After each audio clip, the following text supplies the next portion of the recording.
In this audio, I want to talk about how to get a girlfriend. And I want to qualify the title in two separate ways, right at the beginning here. And that is, this is not only about like how to get a girlfriend as like a goal thing, but rather it's about female attraction in general. So generally, what are girls and women attracted to in a man? So that's kind of the first part. So, or rather the first aspect I want to qualify. So this may also be useful to you, even if you have a girlfriend or a wife or whatever, right?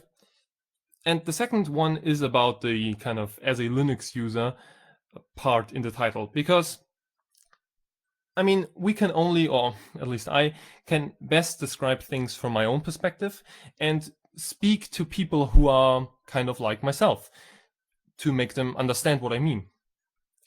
And now Linux user is kind of I would describe it as like being a popular description for a certain type of guy or for certain types of guys, I guess.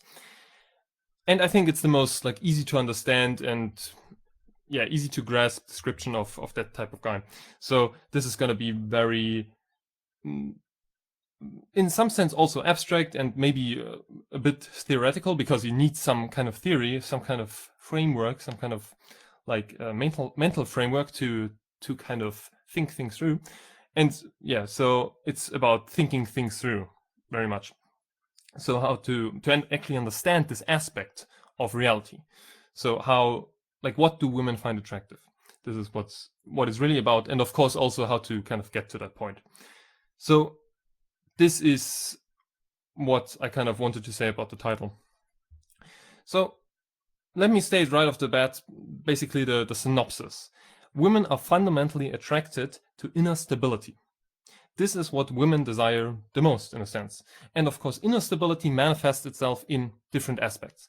And what I mean with inner stability is kind of, we can say, stability of yourself. So, and again, so it manifests in emotional stability. It manifests in also, in some sense, the stability of your body. It manifests in stability in the sense of like opinions, knowledge, what you say and what you do, this kind of stuff. Also stability in your relationships, also to other men, and stuff like that. So again, women are fundamentally attracted to inner stability. This is what I think it really boils down to. But of course, to actually understand what this means, we have to expand a little bit. We have to kind of look at how things actually are. Because with this, I mean, this can mean a lot. So like words like this are like highly abstract words like these are kind of, they're kind of a blank canvas on which everyone can, or anyone can project anything. So what do we actually mean by this? So, and for this, I kind of want to break it down into a model of, we could say, layers of attraction or levels of attraction. Because we can differentiate, or we need to differentiate things to be able to think about them in a clearer way. So that we are not only thinking about like a like kind of a monolithic block of reality, but rather that we are thinking about that we can conceptually differentiate between different things. I mean, this is what critical thinking is in the sense, and I mean, thinking at all is all about, or that's at least one major aspect of it. So, and I want to kind of imagine, or I kind of want to build up this model as a pyramid, because this is, I think, the best way to model this. So a pyramid, I mean, you know how a pyramid looks, right? So on the bottom we have the base layer, and it's the lowest one, and it's also the widest one. And what this means, if we want to kind of translate it over to maybe more fitting terms, is that it's the lowest layer is the most quantitative and the least qualitative. So it has the most things, but these things are of kind of the lowest quality in this model. And the top point, which is then an actual point, so at the top of the pyramid there's no like layer, so the point has no width, but it's only one point. It's the highest one, and it is of the highest quality and of the lowest quantity. But I will expand on what that actually means, because like this, it's, I mean, I've described the pyramid, so what does this have to do with anything? All right, so first I kind of want to start off I mean, and this is not really even a layer of the pyramid, we could say. I mean, we can kind of imagine it as a bit like set off from the actual pyramid, because the pyramid is then a man himself in like all his aspects, but we'll get to it. So the first aspect, or the first layer, which again is not really even part of a man himself, is his role in society and all the aspects which have to do and which stand in relation to society. So, and this is also what society, of course, tells you what's most important, or at least when I say society here, I mean modern society, so modern civilization. And what society tells you what's most important is money. It's fancy things, fancy possessions. It's prestige and a good job position. It's a high value network and stuff like that. It's fame, of course, attention, followers of social media, these kinds of things. Society tells us these things are important and that women are attracted to these things. And if you look at society, so if you look at, for example, social media, you will see that guys with, for example, a lot of money are in a sense successful with like getting girls to like them, or women to like them. And when I say girls and women, I kind of use these interchangeably. So they do have like goals around them. But if we actually think about these things, we quickly realize that these girls who are attracted, quote unquote, to guys with a lot of money, and in most cases, they're actually attracted to the money. Like, they want money to buy them things. They want money to not have to worry about money and all the issues that come with that, and all these kinds of things. And the same also holds for like possessions, so fancy cars and I don't know, or also for fame. So girls who want to be with famous guys, this is not about the guys themselves, it's about their relation to society, so that they are famous. As soon as their fame drops, as soon as some guy loses his money, as soon as he loses his possessions and whatnot, he also loses all the girls who are with him because of these things, because they are not fundamentally, genuinely attracted to the guy. So, and in that sense, again, this is not part of really a man himself. It only exists in relation to society. So, and this also kind of directly leads to the point that when it comes down to genuine attraction, it doesn't really have anything to do with society. It doesn't have anything to do with how much money you have, with with what cars you own, or what houses you own, or what you own. It doesn't have to do with what kind of other people think about you necessarily, and so on and so forth. So, but when I say these things, again, we have to differentiate between the one and the other. So when I say, well, it's not about money and it's not about your job position, this is true. It's not about that in itself, but of course these things can reflect who you are, like what kind of man you are. So these can reflect the higher levels, which we'll get to. So for example, if you have your own company, that's a different thing than if you've just kind of climbed up the ladder and are now CEO of some company. And the first thing, so owning your own company is always more attractive because it shows initiative, it shows proactivity. We'll get to that later. So again, the lowest layer, which is kind of set off from the rest of these layers, is your role in society, all the aspects which have to do with society, which stand in relation to society. Again, these can get women to like you, but they don't really like you as yourself, but they only like you as the holder of some bank account, of some property, of some social media account, etc. In that sense, they only like your societal shadow, we could say. All right. So, and also, again, let me clarify this point. This, like, to build a relationship or really anything on this layer is very ill-advised, we could say, because this layer is the most unstable. Again, your money can be taken away, so can your cars, etc. And your fame will probably, like in today's day and age, rapidly decline as time goes on. So everything most things which have to do or which exist on this layer are very ephemeral, so short-lived, let's say.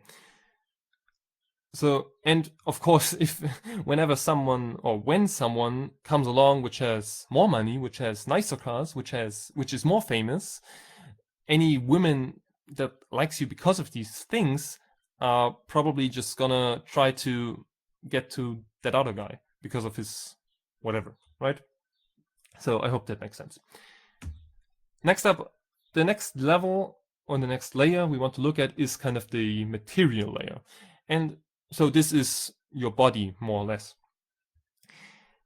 Now, this is also something that, of course, society tells you or tells us is very important for getting girls. So you need to be like, you need to lift weights and have a lot of muscle mass and be tall and be good looking and buy beauty products for your skin or whatnot.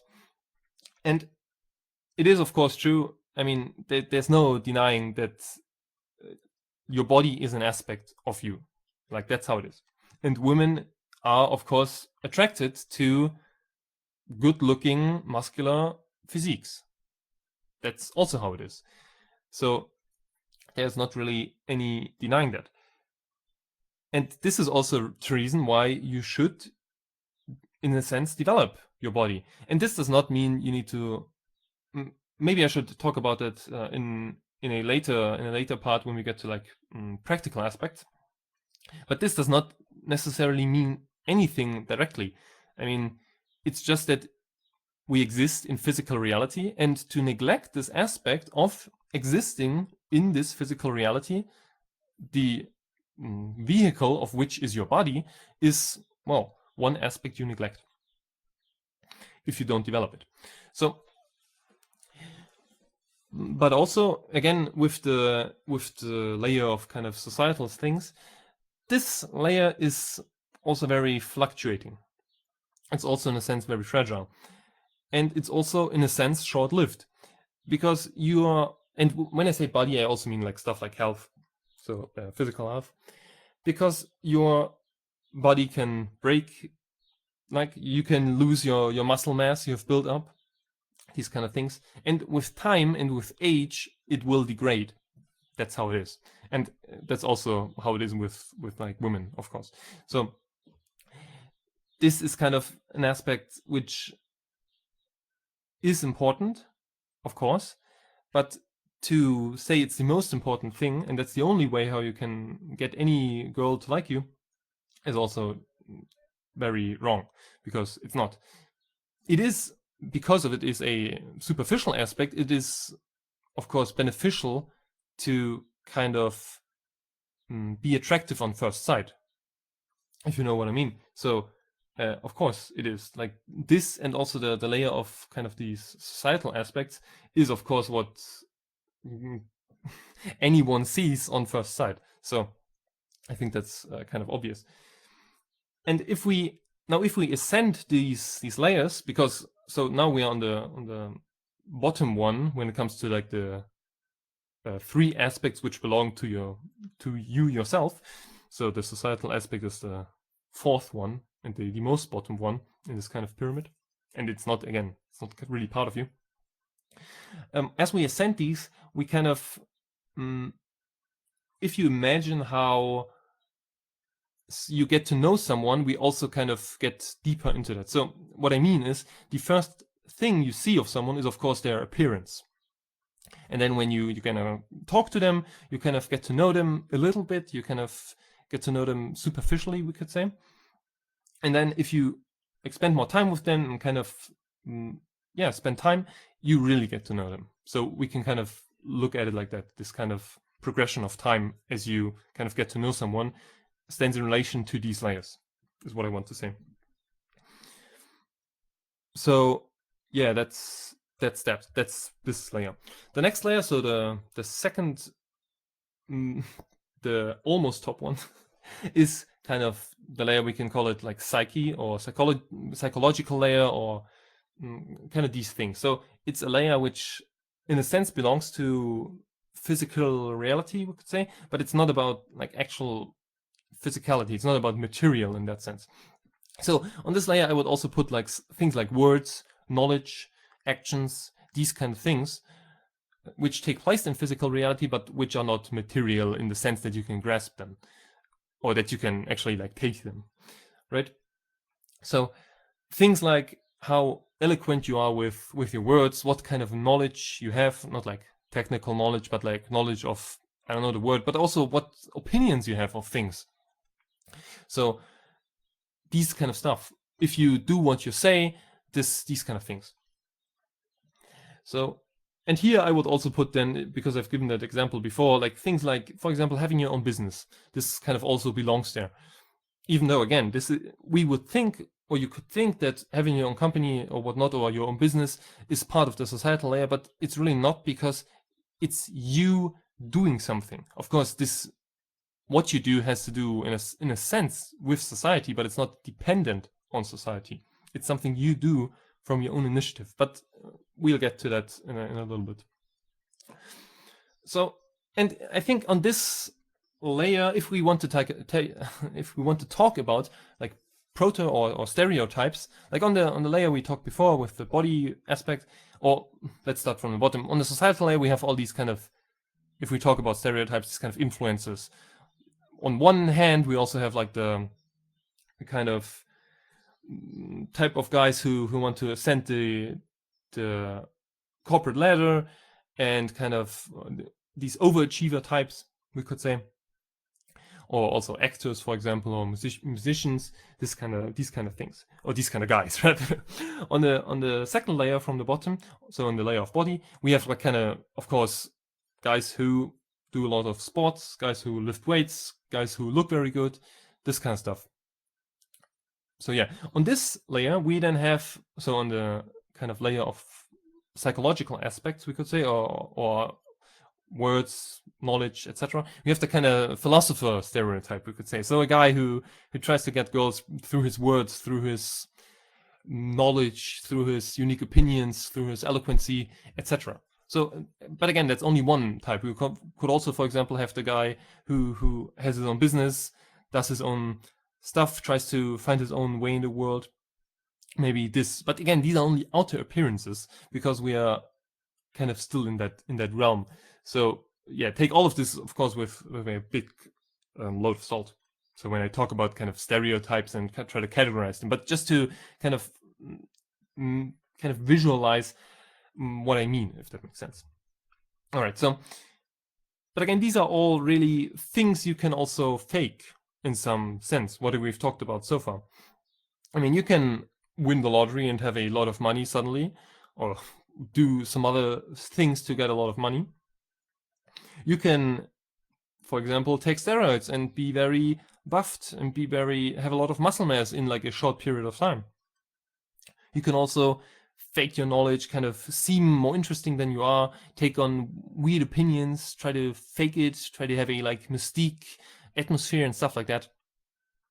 But if we get to the top, what it really in the end comes down to, what really matters, is who you are. So we could call this layer being. Like, how are you?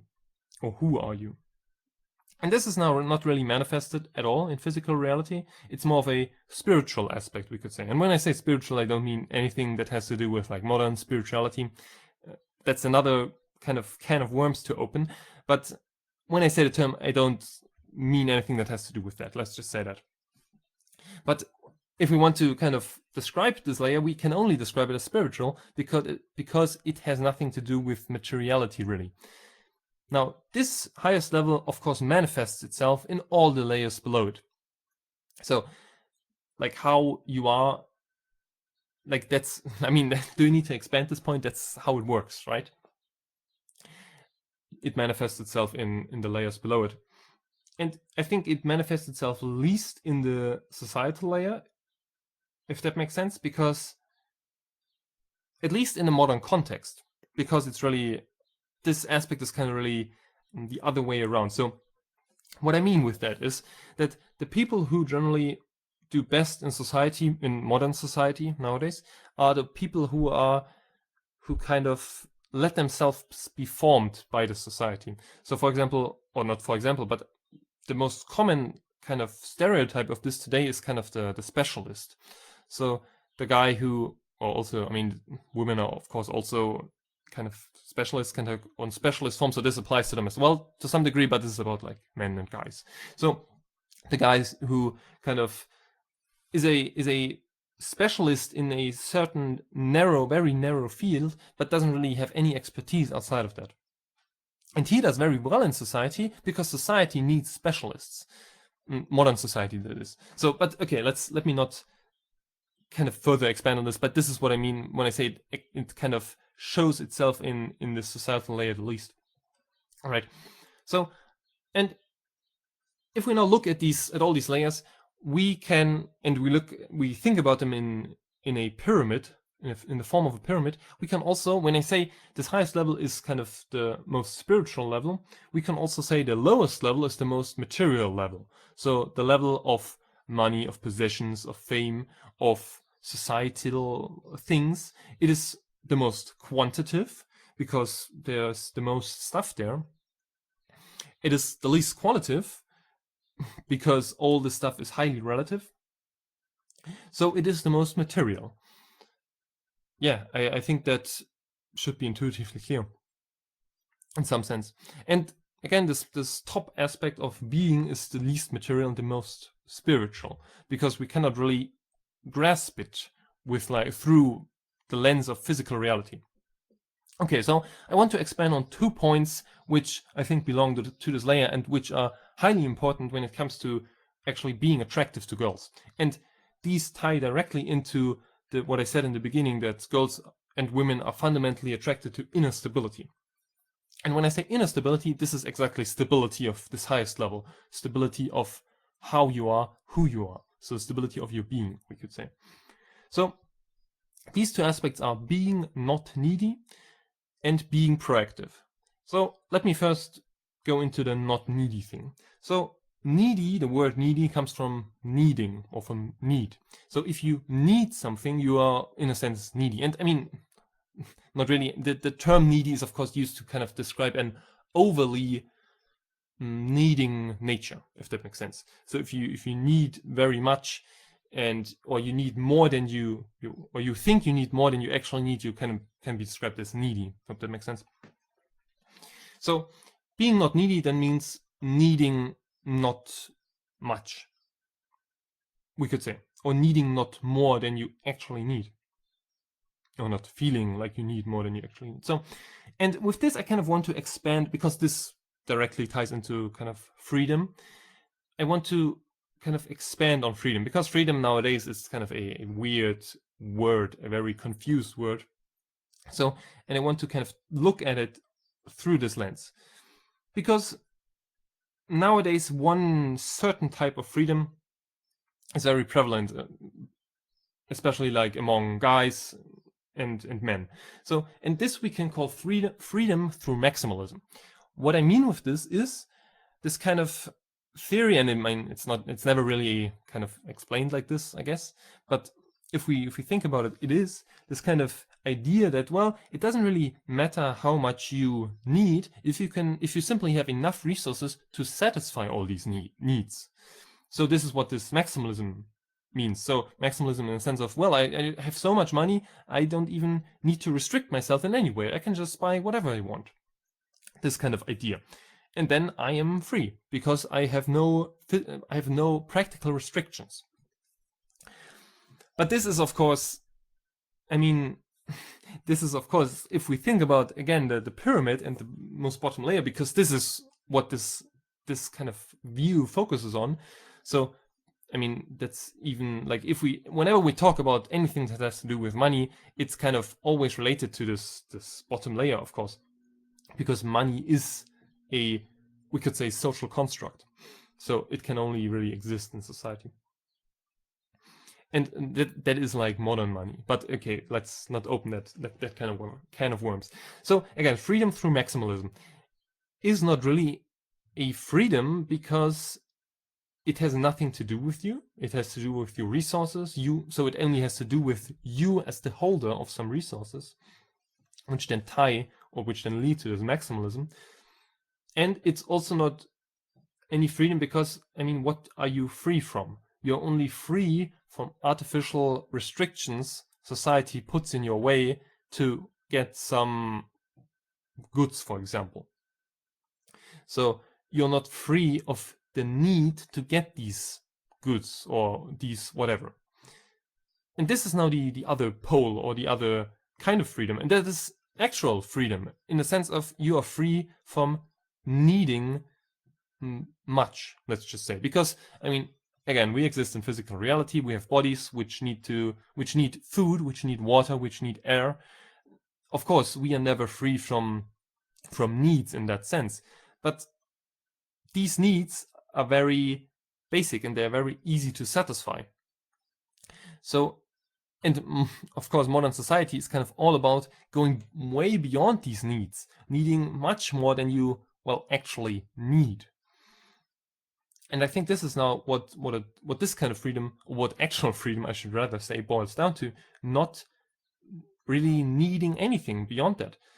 And when I say stuff like this, I mean, I don't want to say that it's kind of this kind of black and white thinking. All of this, of course, exists on a grayscale. And I also don't want to say you should go to the absolute extreme and sell all your stuff and live in the woods and whatever. No. This is about going in, or further moving in the direction in the sense of what makes sense in your context, is what I want to say. So, and I mean, I'll talk a bit about like practical aspects later. So I want to keep this kind of about like the actual understanding of these things. So again, being not needy, but why does this matter really, you might think? Well, because if you need not that much, you are freer and you can do more of what you want. The more you need, the more you are tied down by restrictions. Yeah, that's it. So, and if we think about this freedom through maximalism, of course there are like men who have achieved, for example, great wealth, but in most cases they have sacrificed a lot for this wealth. So they have, for example, worked a lot, maybe almost their entire adult lives, stuff like this. So, and these restrictions, of course, everyone always tries to hide their effort and whatnot and make everything seem effortlessly, but it's not. I mean, that's how it is. So, not only that, this freedom through maximalism kind of thinking, again, it doesn't lead you to actually restrict your needs, because you don't have to, because you have so many resources, whatever.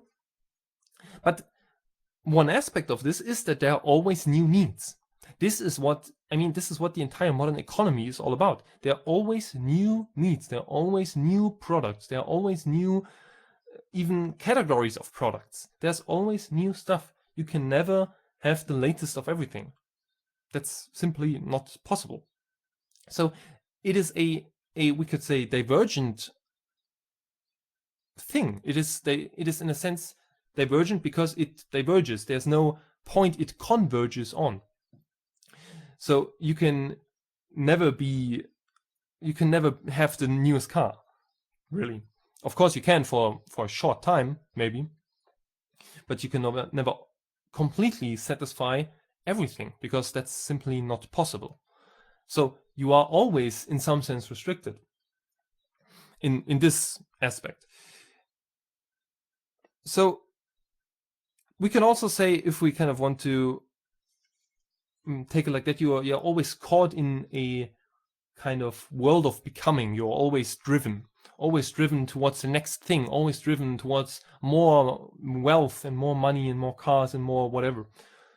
So, and this is also, again, highly relative, because if, for example, like if something happens, which, I mean, the more kind of stuff you own, the more can happen, then it all can very quickly kind of crumble away, is what I want to say.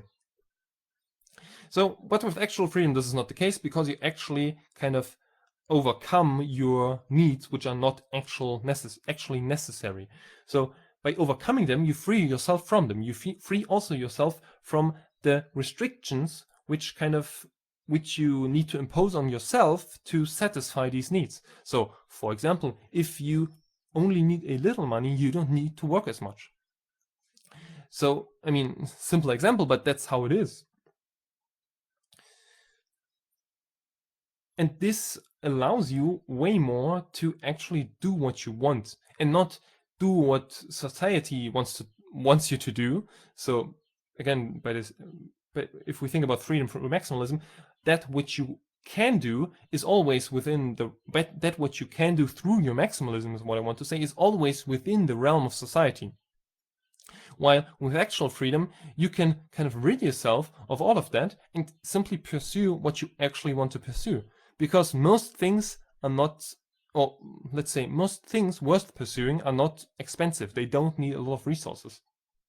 But we'll get to that later on.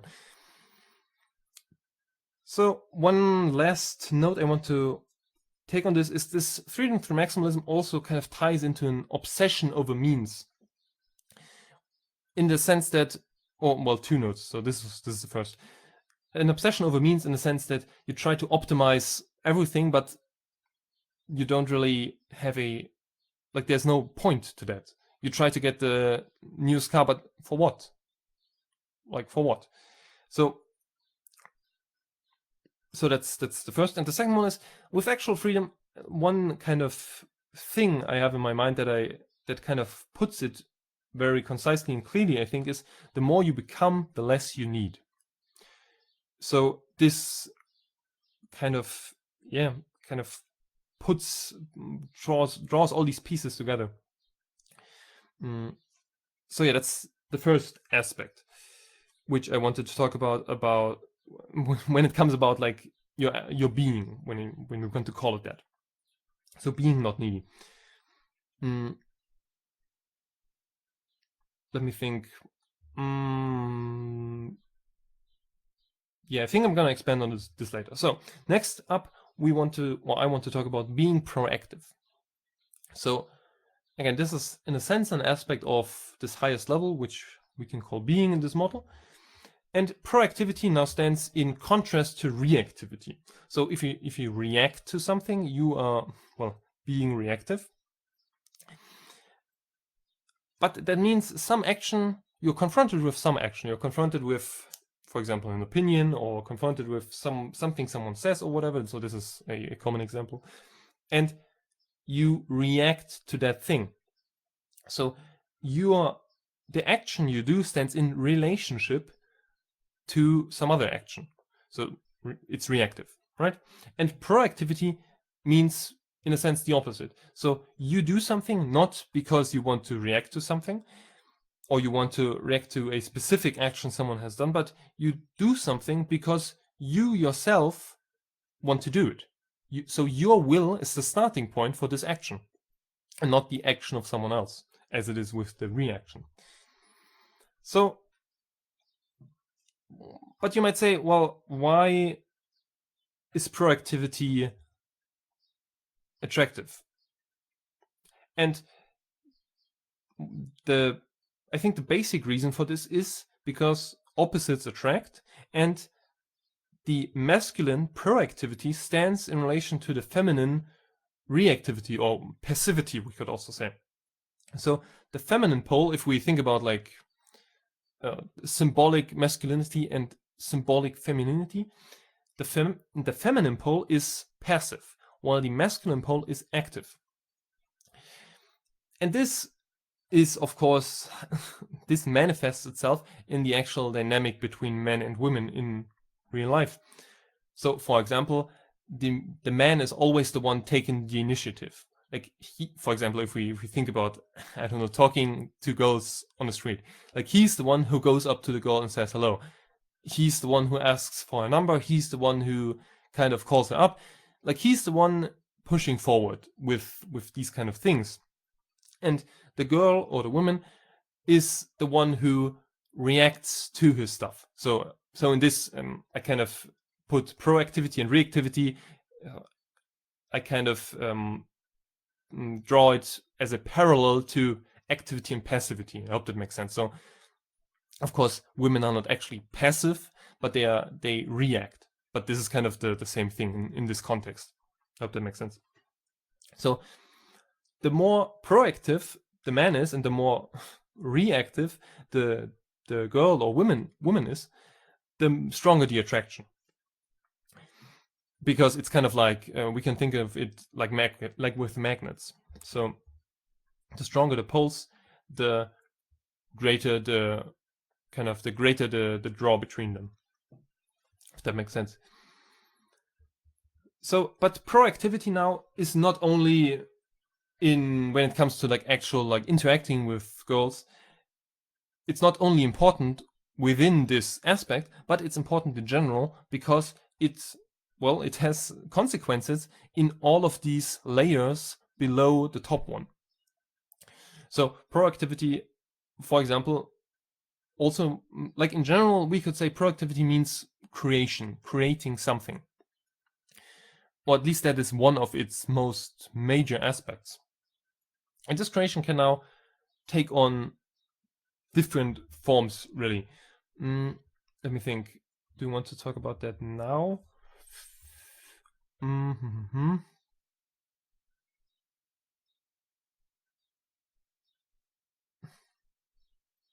So, I've said before, kind of one example is having your own business.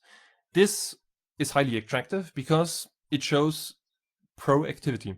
It shows also your will. So will is a very important thing in this regard. It shows that you did something not because someone was holding your hand and telling you, well, you should do it like that, etc., but rather because you wanted to do the thing and you took the initiative and just did it. So, and not as a reaction, but simply because you wanted to. And this goes hand in hand with a lot of things. And it also kind of ties into what I'm kind of sketching out here with a man and his relationship to society. Because what it also means is that you do things because you want to do them and because you see a reason for them, and not because society tells you to, or tells you that there is a reason, or tells you that things are important. So we can also speak of this in kind of the term internal reference. And this kind of can be applied to a lot of things. It can be applied, again, to business matters, for example. It can also be applied to, for example, what you read, what you're interested in, what your opinions are. So opinion is a very important aspect in this, because if you are not internally referenced, then you are externally referenced. So you have reference for example, your opinions to something external, because someone else said, because the news said, because social media said, because society says so, for example. But if you're internally referenced, if we again speak of opinion, you have come to your own opinions because you thought it through, because you read the books on whatever, because because that's your opinion and not the opinion of someone else which you have simply adopted. So then this opinion is internally referenced. And then we can also speak in a sense of proactivity, because you came to this opinion, to this end result, through your own activity and not through some reaction to something. Not in general, at least. So internal reference is a very important concept. It also expands onto things like clothes, for example. So what you wear. Even though, I mean, clothes, so what you wear, how you dress yourself, is kind of, again, if we think of the pyramid, it's kind of lower in the pyramid, so it's maybe on the kind of layer of body, we could say, because it's something physical, it's something superficial on the surface, things like that. So proactivity, again, it manifests itself in pretty much anything and everything you do. This is also why, again, if we again go back to the kind of interaction between men and women, the man needs to initiate contact, because everything else would simply not tie into him being attractive. So if the woman needs to initiate contact, for example, it's like there's not even the situation itself is of such a character that makes the man less attractive, if that makes sense. I hope you know what I mean. So, all right. So, but proactivity, if we kind of go back to that point, it means in some sense creation. So, if we think of opinion, if you come to your own opinions, you have in some sense created them. So not someone else has created them and kind of pushed you to adopt them, but you yourself created them in some sense. But it's the same. It goes the same for like actual creations, so actual works. Like if you do something, if you create something, be it I don't know, a statue or a painting or a piece of music or some writing or anything, that is always attractive, in some sense at least. And here we again think, I think we need to kind of differentiate, because you might think, well, most girls don't care about that stuff. And even if that's true, this does not really mean anything, because most girls, let's not kind of talk like that. There are some girls who actually only care about money, and that's what they care about. That's what they're interested in. And of course, they're not going to care about your painting. Sure, of course not. But do you want to be associated with these kind of women? No, of course not. Because if they're not really interested in you, like there's no point to this exercise. So, yeah, that's it.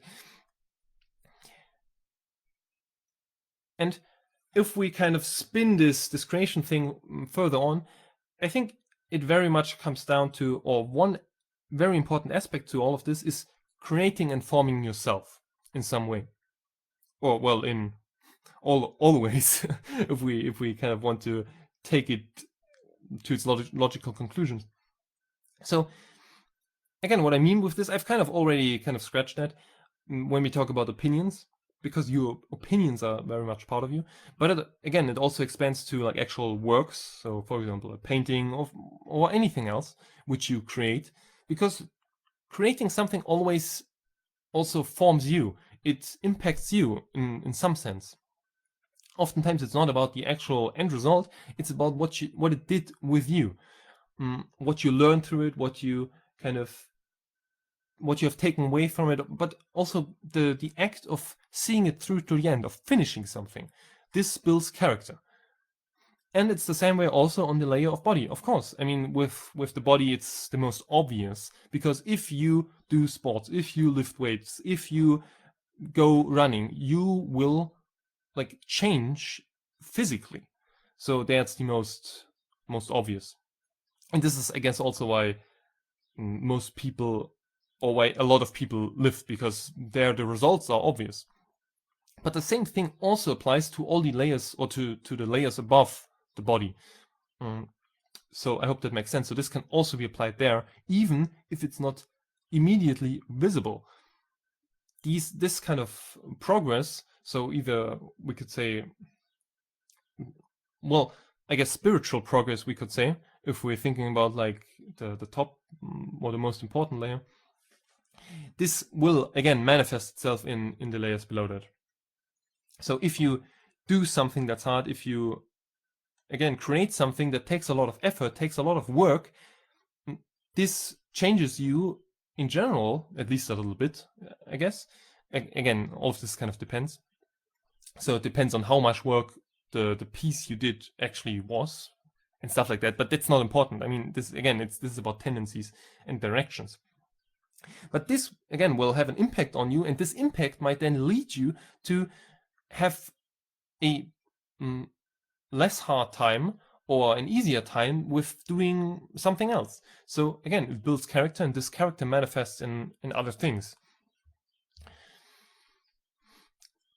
All right, so when I get to the kind of practical aspects later on, I will also kind of talk about a few, again, practical aspects on how to do that. I mean, I think already kind of given a good I hope I got an impression of what direction and what this is kind of about.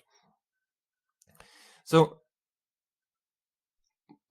now I want to talk about the concept of frame. Frame is a very important but also kind of hard to explain concept, because the frame is kind of, well, in a relationship, the frame is kind of everything. So a frame kind of, we could say, defines how things are. So it defines what's what, really. And so what I want to get to with this point is that it's important to have a strong frame and to kind of have, if we think about relationships, to have control of that frame. But the strong frame is important for like actual attraction, because yeah, this is about attraction. So what a strong frame means is, again, pretty much all the things I've said before. To be able to control your own life, to be stable innerly, like inner stability. This is, again, I think the most central point to being attractive to girls and women. Having opinions and kind of being I don't want to say consequent, but kind of consistent with these opinions, and kind of having them manifest in a consistent way. So, for example, something is simply doing what you say you are gonna do, and things like that. This all ties into this concept of stability. So a strong frame, I think it's easy to actually imagine it as a like strong frame, for example, a frame of a picture. So to have a very stable frame that cannot easily be broken or be changed, I think that's very important, because if we think about like kind of relationships or also like marriages and stuff like that, what happens there is that a girl or a woman enters your frame, or that's at least how it should be, because you as the man have greater potential for stability. And I mean, this is this goes without any judgment at all. This is just how it is. Also, like from a like bodily aspect, like women are not as bodily stable as men, or at least they don't have the same potential.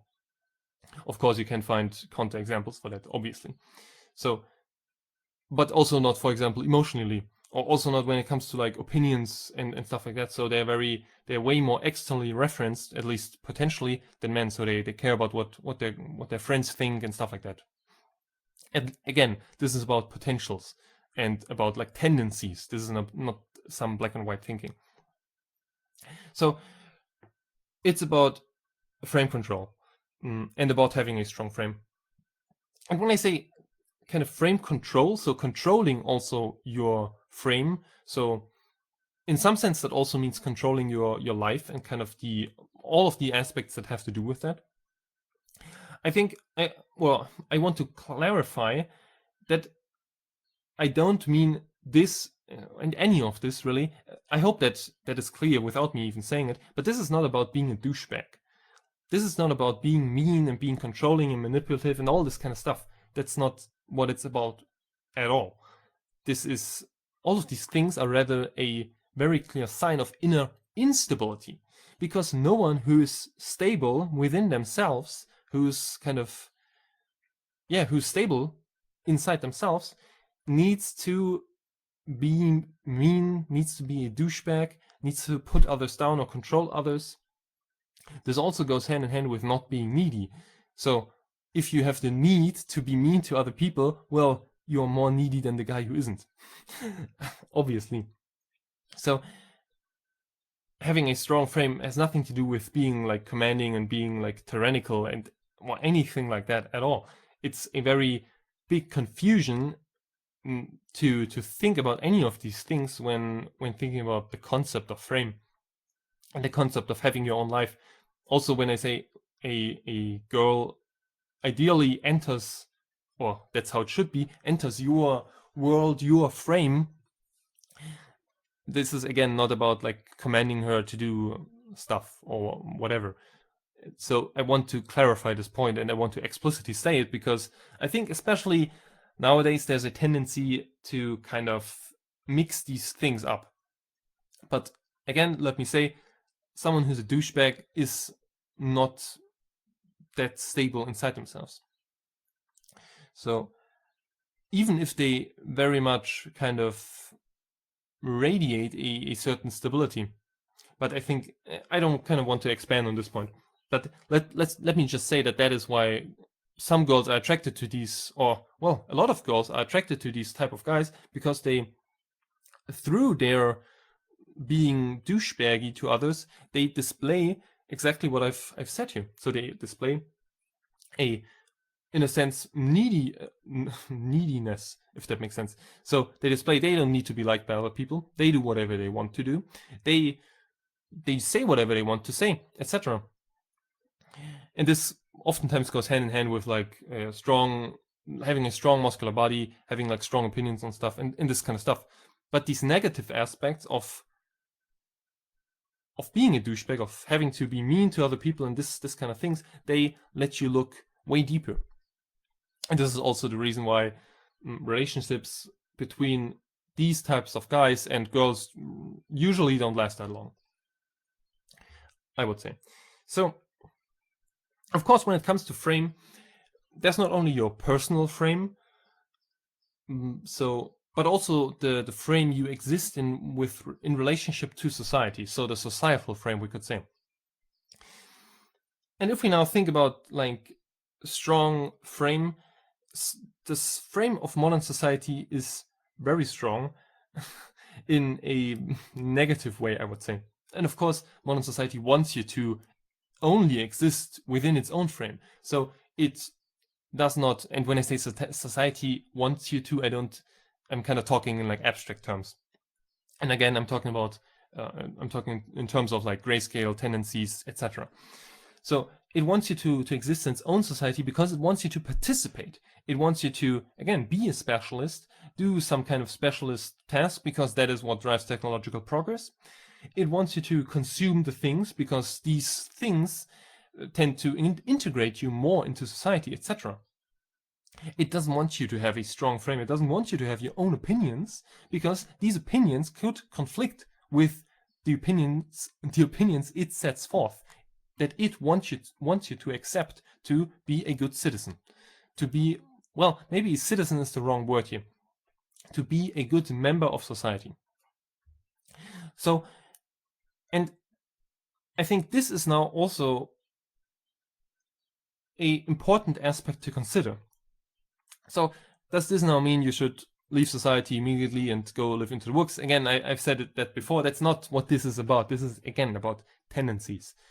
And to be more independent of society, to be more internally referenced, to be less needy, so to need less of that which, well, you need to be, for example, happy or satisfied, to be more proactive. These things, like, simply because of their nature, they stand in a certain contrast to modern society. And again, this is not even intentionally. This is just, if you look at how things are and if you think things through, this is the conclusions you kind of land at. So this is also why kind of the most, like, there's a large portion of guys who are, again, very good in their fields. They're very good in their work. Their work is very specialized, and they may be very competent in what they do. They may have great knowledge, and they may, in general, be very intelligent, but still, they might have very little success with girls and women throughout maybe even their entire lives. So, yeah, and that is, in a sense, tragic, because they do have the potential to apply their thinking to this aspect as well. And this is kind of what I want to get at with this video, with this audio rather. So one last aspect of this kind of, well, I don't want to call it theory, but of these abstract views of this aspect of reality is kind of, if we think about neediness, I've kind of talked about that a little bit, and about like aspects which tie into that. So simply not needing more than you actually like need. Again, not in an extremist way necessarily, but only to the point where it's kind of, how should I say, where it's still you, where you are not doing something because of appearances, where you actually do what you want to do, and kind of going in that direction of needing less. This is, again, what I think it's about. So, but if we think neediness, or the lack of neediness, through to the end, we also land at the logical conclusion that the ultimate form of not being needy is not needing a girlfriend. Because you don't need a girlfriend to exist, to live, to do your stuff. You don't. And this is now also what is highly attractive to women, because women don't want a guy who needs them. That is never attractive. They want a guy who wants them, sure, of course, like who doesn't want being wanted. But need in that aspect is highly unattractive. So I think coming to the point where you don't actually need a girlfriend is kind of the surest way, or it is kind of the pinnacle when it comes to getting one, because it's the kind of ultimate form of the ultimate form of not needing. But it's kind of, it puts you in a position where you don't have to kind of bend yourself to outside forces, but where you can actually simply do what you want. And so also in a sense where you cannot be negotiated with, but in a good sense, in the sense that you do not need to kind of, so if you kind of need a girlfriend to be happy, you might settle on some relationship which is not actually what you want, which is not fully that which you want. You might settle on it because of your neediness. And this is, of course, not good. It is not good, well, when I say that and with what I have outlined here, but it is also not good in the way it manifests itself. So again, this might manifest itself in a relationship which is actually not, well, we could say not healthy, quote unquote, but also which is simply not what you want.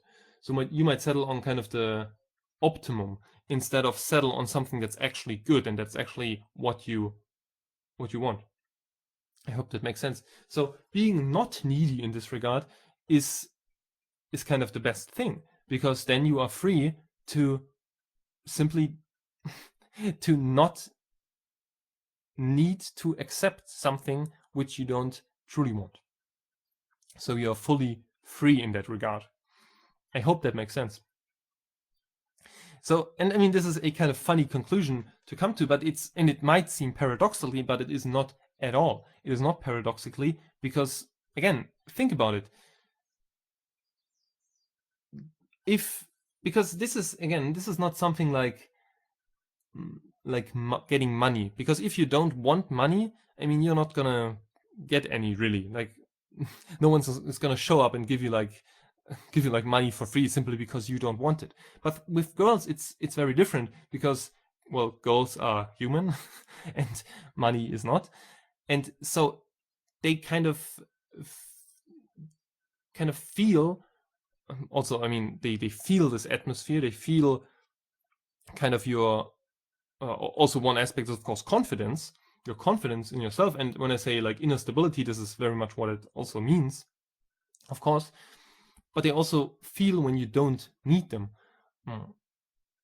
And again, let me say, this is a good thing in this context which I've outlined here.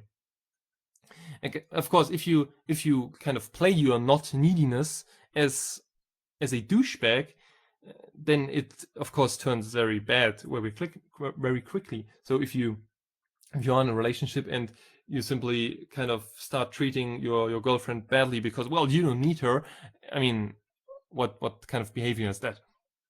Obviously. So again, the kind of point which which is the ultimate not needy or non-neediness, is not actually needing a girlfriend. This also, of course, has a lot of benefits, because it doesn't let you be, in some sense, how do you say, it doesn't keep you in relationships which are not good for you and which will not lead to anything really, because there's something fundamentally wrong and stuff like that. You can simply, well, first of all, not enter these kind of relationships if you kind of already sense them, because you don't need this. But you can also, well, kind of take it in a direction which you want to, because again, not needy. All right. So, and this also then, if you don't have a girlfriend and if you do not want to have a girlfriend, this, or not want, sorry, if you don't need a girlfriend, this also opens up a lot of resources in terms of kind of time and energy, and simply what you have in your head for other things. But of course, getting to this point is kind of also the process of doing other things. So I hope that makes sense. There's kind of a dynamic in both directions. So, okay, now what does this all mean in practice? Do I have anything practical for you to do, or which I think is important? Yeah, sure. So I think the most important thing when it comes to practice to all of this is stop doing bad things. And bad, not in a moral aspect, but in a sense relating to you. So stop doing trash, we could also say. So one thing is social media. Social media, I mean, it's in the name itself, social, and media also. Social media is the highest form of like societal integration. If we think about what I said, or if we go back to what I said about like opinions, I mean, opinions get mostly formed through social media nowadays. You're constantly bombarded with external reference, we could say. You're constantly bombarded with what other people think, what happens somewhere in the world which you have no relationship to. You're constantly bombarded with psychological manipulation. And all of this, I mean, it should be clear that the goal here is to be free, to be not manipulated, to be yourself, to do your own stuff. And psychological manipulation of the highest degree very much stands in the way of that. So social media and also the internet, or the mainstream internet, let's just say in its entirety, need to be avoided or more avoided, let's just say. So, I mean, this, I think, yeah, I hope that is obvious. So, also things like, if we're talking about the internet, things like like porn. I mean, yeah, don't. Simple as that. Because again, it kind of, well, it's, in a sense, it also psychologically manipulates you, even if not on the layer of opinions and of explicit views of things, maybe not that, or also of implicit views of things, but very much in a sense, because, well, I mean, there's the whole brain chemistry aspect of it, and but I think that kind of fundamentally misses the point. Rather, it kind of keeps you in a space where you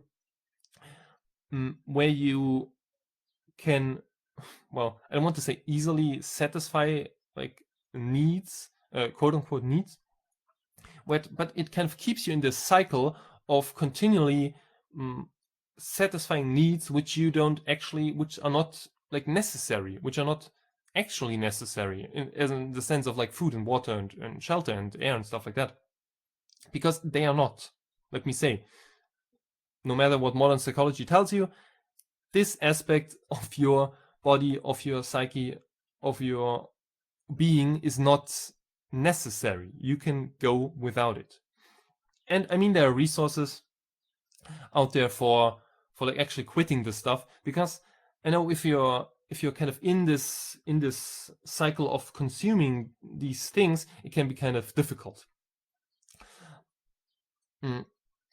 But once you actually kind of think these kind of things through to the end and kind of actually see these things for what they are, it can be also be very easy. And this also goes hand in hand with kind of avoiding social media more and avoiding the internet, because you are too constantly bombarded with kind of these influences, with kind of these triggers, right? These triggers which kind of trigger your lust in that sense. Right. So also things like, of course, junk food and unhealthy food in general. I mean, there's no need for this kind of stuff. Just eat healthy food, as healthy as you can afford, and can kind of, it's as healthy as fits into your life, I would say, if that makes sense. But yeah, there's lots of stuff about food, and I guess this whole food thing and like healthy eating has also become very mainstream at this point, as have also the points I mentioned before that. But the way mainstream interprets it is kind of still, in a sense, backwards. But yeah, okay, let me not expand. I may expand on it somewhere else. Alright, so in general, it's simply cut out everything that manipulates you. And for example, junk food can also be said to manipulate you because it's kind of overstimulus. It's a overstimulus or a hyperstimulus, we could say. So it also when I say that, you will notice that all of these things depend on society. So junk food, like there's no junk food in nature. So it's a societal product. So is social media. So are all these other things. So I think if you kind of go by that, how do you say, kind of follow this line, I think that's the best thing. So stop doing these things that are bad for you, and of course start doing, well, good things. I mean, again, I've mentioned healthy eating, also water. Drink water and drink enough water. Needless to say, get enough and good sleep. Yeah, I mean, physical activity is also important. Move. Like, if you don't want to kind of start lifting weights or start running or something like that, you still should move. Your body is meant to move. Like sitting in place or standing in place or laying in place or being in one place all the time is not healthy, no matter if you stand or sit or whatever. So any static position is, in that sense, and I don't want to say, oh, never sit and never stand, be always constant moving. No, of course not. But you should be in a healthy, like, middle, a healthy norm. This is also, maybe I should have mentioned this earlier, or mentioned this before that in the other part, but I think this is very important, to be in the, like, to simply be normal when it comes to these outer aspects. Again, it's not about being like the guy who has the most muscle mass or lifts the most or is the fastest or has the most knowledge on some topic or has read the most books. So we could also say it's never about quantity in this. I hope that makes sense. So also, I mean, I've said that before, so in general, like, creating something is always good. And creating, I think, again, can mean a lot of things. It can also mean reading books, or reading good books, let's just say. I mean, if you read mainstream novels, I wouldn't even really classify that as reading. I would classify it as consuming books. But yeah, maybe a different topic. But reading, in some sense, is also, I would call it creation, because again, you are educating yourself. You are trying to understand something. You are creating knowledge about something. You are strengthening your opinions, and you are, most importantly, thinking things through. Because reading is, in some sense, thinking, with only the qualification that you are not thinking within your own sphere, within your own worldview, through your own lens of the world, but you are rather following someone else, the author of the book, of course, and are looking through his view of things, through his lens, kind of trying to understand his points, etc. So in that sense, reading is thinking. And also reading, if we contrast it to other kind of media, is highly proactive, because you are pushing forward. You are reading the characters, you are reading the words, the sentences, the paragraph, you're putting it all together in your head, you're connecting it, etc. It's not happening automatically like watching a video is, for example. So and that is not to say that no video ever or nothing of any type of media other than books and texts has ever achieved something. This again is about tendencies and grayscale, and books simply have the highest concentration of knowledge and are the best medium to actually explain things. And I mean, not just books, but text in general. So that's one, in a certain sense, form of creation, we could say. But also, of course, actually creating stuff. I've already mentioned this kind of. So actually, like, for example, writing something or drawing something or painting something or creating a sculpture. I don't know, stuff like this. Again, if we think about physical activity, this is also in a sense creating. I mean, creating sculptures is nowadays, I mean, that's not really a thing anymore, I guess.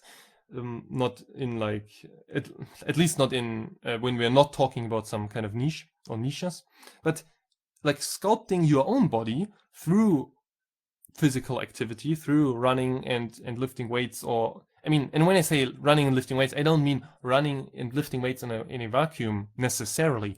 This is just the kind of form that is most accessible to people nowadays because, well, modern society, and because you, in most cases, like most guys don't have access to, for example, a piece of wood, a piece of the woods where they need to, or where they can kind of chop their own wood or something like that, or where they can build their own house and stuff like that. So stuff that would be physical activity with a explicit purpose, or with a purpose within external purposes, maybe what I want to say.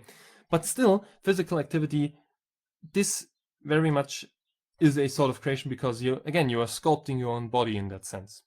At least you can. So, and I've kind of talked about the kind of aspect of we are physical, like we exist in physical reality as kind of manifested beings. So, and our body is the vehicle with which we travel through this reality. So I hope that makes sense. But also, again, writing a text, painting a picture, drawing something, creating a piece of music, these kind of things also, yeah, they are creating, they are creative. Writing a poem, this kind of stuff, and they do something with you. They change you to some degree. Even if, I mean, if you draw something now and you can then put down the drawing and say, well, I haven't changed. It's all still the same. Life's still the same and stuff like that. But again, I hope you kind of catch my drift with all of this. And in general, like what this all boils down to, I think, is doing what you want. And now this can be also very interpreted in a kind of negative way, as in the sense, well, I just want to lay on the couch all day and eat potato chips and watch TV and whatnot. And I think now most people say, well, no, don't do that. But I would say, well, okay, do that, but with the only kind of requirement that you reflect on what this kind of stuff does to you. And this very much also applies to all of the things I've said before, which kind of you should stop doing. So all of the trash. If you simply observe and are aware of what this kind of stuff does with you, you will automatically you will lose your motivation to do it. So for example, if you observe what junk food does with you, and also what happens with you when you don't eat it, you will over time automatically come to the point where you simply see no reason for it. It would be as if someone asked you, well, do you want to be punched in the face? No, of course not. And it's the same with these kind of things, because that is what it really boils down to. So with junk food, it's kind of obvious that it very much is negative in terms of like bodily aspects. So it's negative for your body. But social media, for example, is negative for your, well, we could say for your head. Or also, I mean, I would even go as far to say for your spirit. It's kind of, well, at least in some sense. And with all the other aspects I mentioned there also, like these things are not bad for you because someone says so, because morally or whatever, but rather because they remove you further from yourself. They make you be less yourself. And this manifests itself through things you notice, if you are aware. Again, junk food manifests itself for being not good for you, in the sense that you feel bad after you've eaten it, and not feel bad again in a moral way or anything like that, but feel bad as in you feel like you have less energy, and you have less energy in a bodily sense, and stuff like that. So I hope that makes sense. So do what you want to do, but be aware of that, and be aware of the consequences, and kind of observe all this. And this, I think, will automatically lead you in the right direction, because all of these things, the consequences are, they manifest themselves in obvious ways. If you sleep enough, if you drink enough water, if you eat healthy, if you move your body, you will feel great. You will have a lot of energy to do things. Also, something like cold showers also is one aspect which you might want to try out, because and what I also need to say, especially when we talk about cold showers or also lifting weights, in the beginning, this might feel uncomfortable for you. But if you kind of lay that this uncomfortable feeling, or this, well, maybe we should rather say unknown feeling, if you've never done these kind of things, aside, and kind of keep with it, you will overcome this unknown feeling, and you will actually realize what the benefits of that are, in terms of things relating to you, your energy, this kind of stuff, how you feel. So this is one aspect of doing what you want to do. But the other aspect is, of course, doing what you want to do in terms of like creation. So if I say, well, you should write a text, you might ask, well, about what? Like, to write a text about what? Why should I? Like, or to paint a picture, well, about like what I'm gonna paint, what I'm gonna draw. So, and I think this is very difficult if one has never done something like this, and if one is still in this kind of swamp, I would even say, of that which is normal in modern society nowadays, or well, more normal in modern society, in this kind of consumerist mindset where all you do is being a specialist in some field, you have some expertise in some kind of field of work, and other than that, you consume things which society gives you. If you've only ever done that, and I think this is very normal nowadays for a lot of guys to kind of be to fall into this pattern, it's difficult to see what people mean when they say, well, you should create and you should do stuff and you should write and I don't know, and draw draw and read books and all this kind of stuff, because if you're trapped in the swamp of consumerism, of social media, of external influences, of psychological manipulation, of all of this stuff, then you don't see any meaning and any reason and any need for any of that. It just looks like kind of a waste of time, because it takes a lot of energy, it takes a lot of attention and concentration, and I mean, so what do you gain from that, you might think. So, and also one thing I just realized and noticed when I stopped, when I was talking about like the trash you should stop playing video games.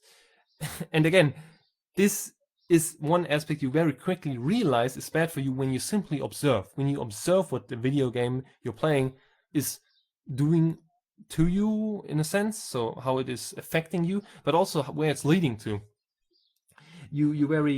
I think you with time realize that video games do not lead to anything real, that they are only simulation, that are only, in a sense, even a prison, I would say. That they are, of course, not creative, so they don't lead to anything, in that sense, good. So, but let me get to the point of difficulty in kind of starting to doing these things. And I think this is also one of the aspects which kind of tie into all of this is, in a sense, boredom. Because if you look at most people, they are never bored. They always have some kind of distraction, especially nowadays with like smartphones and social media and this kind of stuff, they can always distract themselves. There's always something new, like something in the social media feed. If you refresh the feed, oh, new post from whatever. There's always something new. There's never any second in which you could not be getting some dopamine from some new information, from some stimulation. You can constantly distract yourself with that. And again, social media is kind of the best example, but the same goes for all the other things. So there's always some kind of stream in which you can plunge yourself and be taken away in a kind of session of consumerism or consuming something. So I mean, you know, and when I say stream, you know the feeling, everyone does, the kind of feeling where you open up your social media app or whatever, or browser tab with social media or whatever, and you kind of think, oh, I'm just going to look this thing up, or oh, I'm just going to look what's new, and then 3 hours later you think, well, where has time gone? What has happened? You kind of awake from this wakeful slumber of consuming, and this is kind of what I mean with a stream in which you can plunge yourself, because just as with an actual like physical stream in which you can jump and then be taken with the water, so can you in this sense, because you don't have to do anything. You can be pretty much completely passive in terms of social media, or also junk food, or also video games, or also like consuming media in general, like watching a movie, watching a series, this kind of stuff. You don't have to act, you don't have to be productive, you can simply lay back and well, quote unquote, relax. Of course, none of this is relaxing at all, because it's highly it is in a sense it sucks very much energy from you in some sense, but not in a how do I say? Well, no, I would even kind of put it like that. It sucks a lot of energy from you, but not in a proactive way. And that's also not in a good way. Because with all those things I outlined here, you might think, well, moving is kind of, it takes energy and it's kind of exhausting, right? Also, like writing something or reading something, oh, all of this stuff is exhausting. Yeah, on a superficial level, sure. But the energy you gain from that is way more than you expend. This is why people do it, and this is also why this stuff is good. So we can also think about all of this as kind of spirals. So with what I've just said, this is an upward spiral. If you write something and either you're very happy with your writing, great, or you're not happy with your writing, this motivates you to write more, to do more. The same with lifting, the same with running, the same with painting, the same with making music, the same with everything that has to do with creating. It motivates you to keep going. But with all the trash, it's the exact opposite. It keeps you in this cycle of consuming. It keeps you in the video game, in the social media app, in the consuming of junk food. It keeps you in the cycle of passivity. So yeah, and these things manifest themselves. It's not that we simply apply the labels good and bad to arbitrary things, which we simply deem good or bad according to nothing but our own will or own arbitrariness, we could say. But it's rather that the effects of these things on you dictate how they need to be looked at, and how they need to be quote unquote categorized. Also, something I want to mention, because I think I kind of forgot to kind of also related to this, is that if we go back to the beginning and also the title about like this aspect of Linux user, I think that when it comes to all of the stuff like creating and doing your own things, doing what you want to do, like this aspect of being a Linux user, of having a kind of non-mainstream operating system, also very much ties into that and is part of that. Of course, no girl is going to be attracted to a guy because he uses Linux, but that's the same with everything. No girl is going to be attracted to a guy because he read some book, or because he wrote some text, or because he did anything. It's about what these things do to you. And when it comes to that, like using a we could say, niche operating system, doing your own stuff, using software you want to use because you came to these conclusions, because you came to the conclusion, well, I want to use free software because that's important to me, because I care about my privacy, because I care about knowing what my software does, because I care about having control, then that is very much part of everything I talked about here. Part of having a frame, part of doing your own things, part of all of this.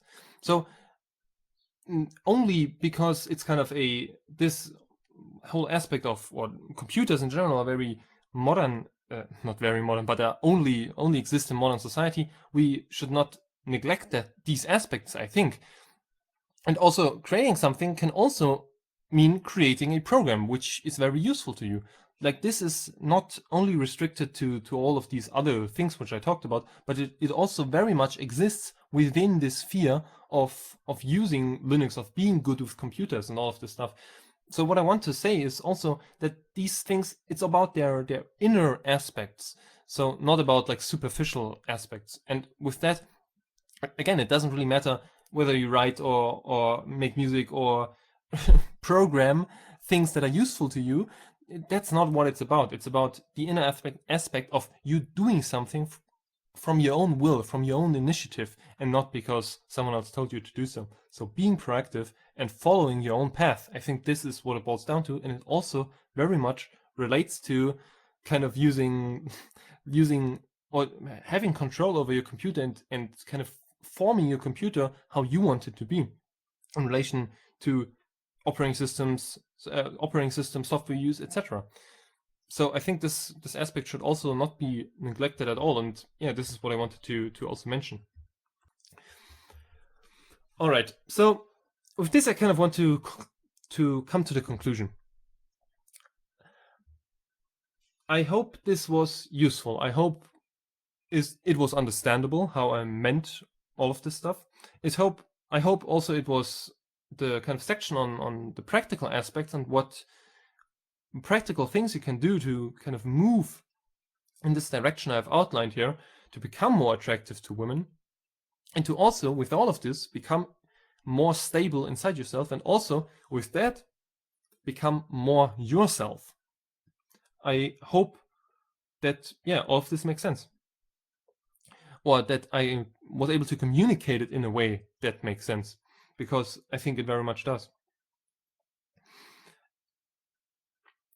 Again, with all of this, I think the point, maybe which I should highlight a little bit more, maybe it didn't come through enough now that I think about it, is that all of this is kind of about getting, if we kind of have as a goal kind of getting a girlfriend or getting a wife, it's about getting a girlfriend and a wife, or a wife that likes you for who you are, not for a character you portray, not for some kind of muscular figure, and also not for some kind of holder of of money or of property or anything like that. I think these things are rather sad if we kind of think about them, because all of these people who kind of are liked because of these things are not liked because of themselves. It's only because of the mask they put on. And I think the ultimate goal is to put off the mask. So yeah, I think that's it. I'm gonna conclude it with that. Again, I hope it all made sense and I was able to communicate it in a clear way. And yeah, that's it. Have a nice day.